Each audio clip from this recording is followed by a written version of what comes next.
Hi guys, Sam from Walkgate Shears. How you doing? Just thought I'd put together a little video as requested from someone that actually follows the channel on sand bases, dry, arid sand bases. So I'm going to crack on and get 3 different bases. I'm going to do one purely cracked earth, one that's a mix of cracked earth and a little bit of sand gradient, and then one pure sand gradient, so you can kind of see all 3 different bases for potential armies and those sorts of things. So yeah, the 3 paints I'm going to be using are Citadel Rhinox Hide, which is like a dark brown burnt umber kind of color. Doesn't necessarily need to be Citadel at all. And the 2 textures that I'm using are these from Citadel. They're Agrellan Earth and Agrellan Badlands. Agrellan Earth is your cracked medium or cracking medium, which gives you the nice cracked earth type thing. Agrellan Badlands is more textured, which is more sandy kind of thing, which I kind of like. And then I've got a dry brush of Terminatus Stone, which is like a nice bony colour that just picks out and highlights the sand and stuff. So first things first, what I'm actually going to do is I'm going to get a nice big fat brush. Washing this out because I was messing around over it earlier. Just going to get some Rhinox hide here. I'm just going to move these paints out of the way. And I'm just going to put a coat of Rhinox hide onto these bases and give them a nice base for the cracking to go onto, and for any bits of the sand texture that's shine through as well. So we're just literally going to grab these, give these a coat of the brown. Put way too much paint on that one.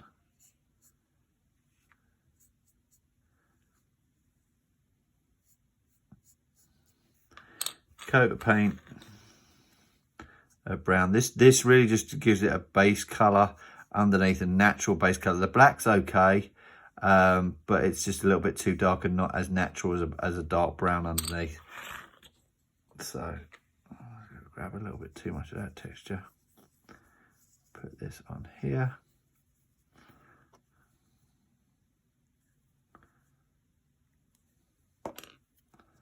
As I said, just slap some on. It just gives it a nice dark brown texture underneath. Leave these to dry for about 20 minutes, half an hour. And when you come back, we can start putting some texture on there and going from there. Okay, so now that these are dry, I'm just going to literally liberally apply the textures on there. So starting off with the Agrellan Badlands, which is the crackle paint. I'm going to put this on pretty thick. You have to get, the thicker that you actually put this on, the better the cracks actually look on this. So you'll see I'm just dabbing it straight from the pot. Awful. I've just got an old brush to do this, but you don't want to use any good brushes on these textured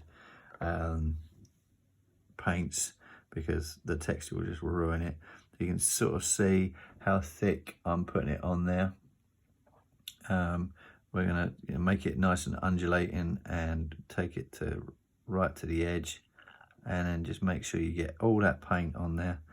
That's the first one. The next one we're going to do half and half. So I'm just going to take a little bit of this and I'm just going to dab it, because it's not going to be literally half and half. I'm just going to put a little bit on this side and maybe a little bit down on this side.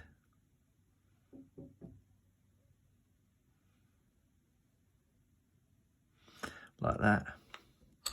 And wash the brush out. And then the Agrellan Badlands, you'll actually see that it's a different type of textured paint. This is a hell of a lot thicker on there. You can kind of see it's like very, very sandy coarse. So what I'm actually going to do, I'm going to do one purely with this. And this you can actually use a spatula or a tool rather than a paintbrush for, because it's that thick. It's pretty fun to play around with. It's got a good color base to it. It blends very, very well. two Agrellans. They do blend very, very well into each other, and hopefully I'll be able to show that shortly when I do the half and half base. But you want to get, again, as much of this textured paint as possible so that it looks as natural as possible.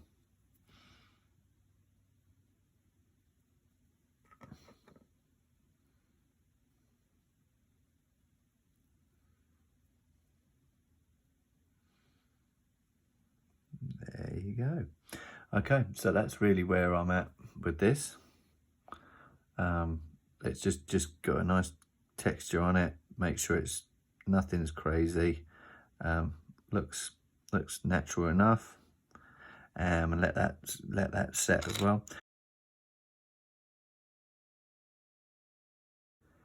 Okay, so as you can see, the second stage of doing these, I've liberally coated each one of these bases with the product. This is the Agrellan Earth, and as you can see, it's starting to dry a little bit on the edges, but still very, very thick on the inside. Where the thicker it gets, the more you're going to get your cracking, so bear that in mind. This is the complete base of the texture, which is the Agrellan Badlands. So this is the one that's going to look more like sand or rocky or just dusty. And then the last one that I've done is a mixture of the two. So you'll see that there's some of the Agrellan Earth here on the two sides, and then running down the middle is a vein of the Agrellan Badlands. All of the three of them I applied with a big thick old brush. You don't want to be using any good brushes with this because they will just get hammered with all of the textures that are within the paints. Yeah, we'll come back when they're all dry and have a quick look at how I finish these bases off. Okay, so the bases are all dried, and now you can see the effects of them completely dried. So this is purely the Agrellan Earth, and this is the finish that it gives. Again, as you saw beforehand on the thick part, the thicker that you get of the texture, the more of the cracking earth that you actually have on there. This has turned out great, and it'll dry brush up really, really well in a minute once we get going. The pure Agrellan Badlands, this is what it turns out like. It's still a little bit wet in the middle because this takes a lot longer to dry, but I'm going to get some dry brushing on the top because it's dry enough for me to paint over. It'll take another overnight to completely dry this stuff, but you can still kind of see there is a little bit of cracking in there in some of the dusty little bits, but it's a really, really nice texture, and it'll be great on some desert bases and those sorts of things. And this is a mixture of the two. So this is, you can see the sandy texture in the middle, the Agrellan Badlands, and then the Agrellan Earth on the sides, which I think looks fantastic. So yeah, I always, if I'm going to be doing any these days, I try and mix it up the three, because you know, any desert planet's going to have some textured areas and some dry areas and stuff. So I think these look really, really good. So how I finish these off is that I get one of my large, either an Opus dry brush, or these are the cheaper alternatives from the Army Painter. These are sweet. They're the Masterclass Army Painter Mighty Dry Brush. These are really, really nice dry brushes, and you don't really need to do a lot with them to make everything look fantastic. So I'm just going to get a little bit of this out of here. This is the Terminatus Stone, which is the dry brush from GW. Pretty much it's the only dry brush that I use, and that's saying something, because I dry brush with a lot of other paints, but the only specific dry brush that I actually use is this one on a lot of stuff. It's just a very nice, natural, bony kind of colour. As you can see, I'm just taking a lot of that off before I'm about to get stuck in here, and then I'm just going to grab the dry brush and just gently go over the base, just and start spinning it around, get different angles and just pick out all of those edges of the sand and the cracked earth there, just to give it a bit more texture, because this base, the Agrellan Earth, doesn't actually give you a lot of texture apart from the cracked stuff. So if you put it on very, very thin, it's just going to look like a standard Games Workshop base, like this, with just a little bit of cracking here, there and everywhere. So you have to slap it on a little bit on the crackle side of things, just to actually make it stand out a little bit. You'll see that on the Agrellan Badlands, this actually picks out a hell of a lot better, just because there's a hell of a lot more texture for the dry brush to pick up on. So this, you know, it does look fantastic. I like these sort of desert bases, but you'll see there, it just picks it out. You can run a wash on this as well before you dry brush. Something like something natural, like the Nuln Oil. A black wash might come out like all right, or the brown Agrellan Earth shade would look pretty rocking on there as well. And then I'm just going to dry brush the last base, which is the mixture of the two, just so you can kind of see what that looks like. And again, these dry brushes are fantastic because they are just made for this. And there you go, that's that one finished. So it looks pretty rocking.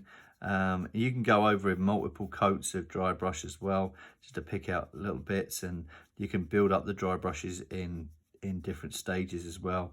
But there's the three bases there with the dry brush on. And what I do to finish it, I actually use some tufts. I use about 2 or 3 different types of tufts on here. You can use the Games Workshop tufts, they're great, but they are very monotone. They're only one colour. So the tufts that I use,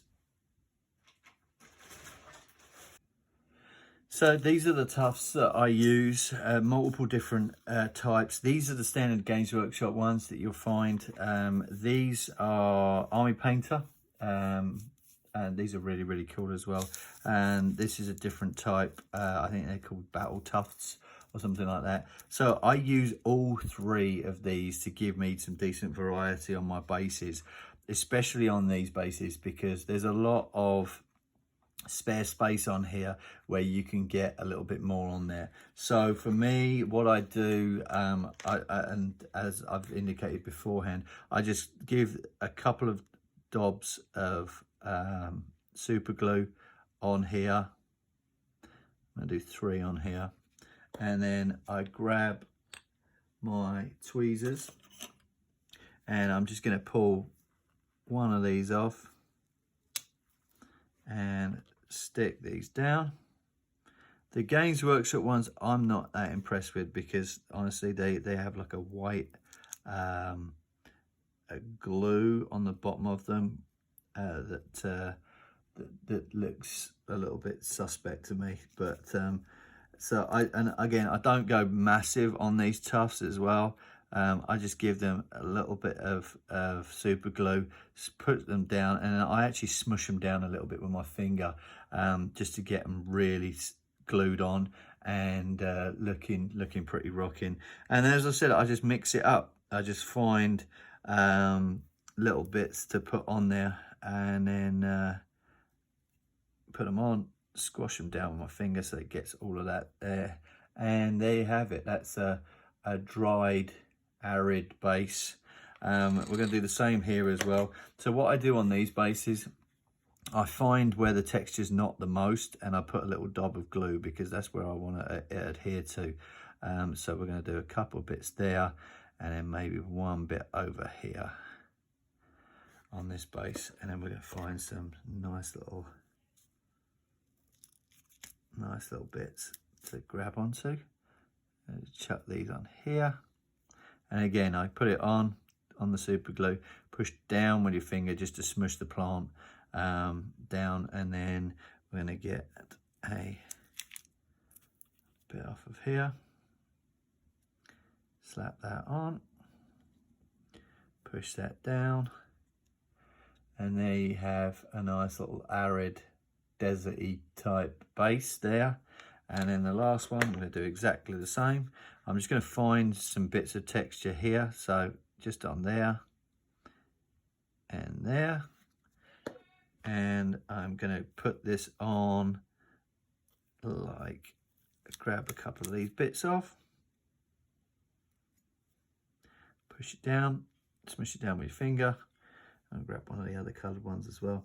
You can get tufts in different thicknesses as well. So I think most of these are the 4mm tufts. You can get larger ones as well. And that's the last one there. So there we go. And all I'll do to finish these off now is I will paint around the edge of the base, either a complementary or similar colour to the sand, just to get these to mingle in, or I'll go around the edge of these bases again with a bit of black, just to trim them up, and that will be that. So there we go. As I said, great to have different tufts on here, different coloured tufts, and they really do make any types of arid bases that you're making really pop as well. So thanks for watching. If there's any questions, please feel free to put it in the comments below. Feel free to like the channel and share it around, share the love, and I'll be speaking to you soon. Cheers, bye.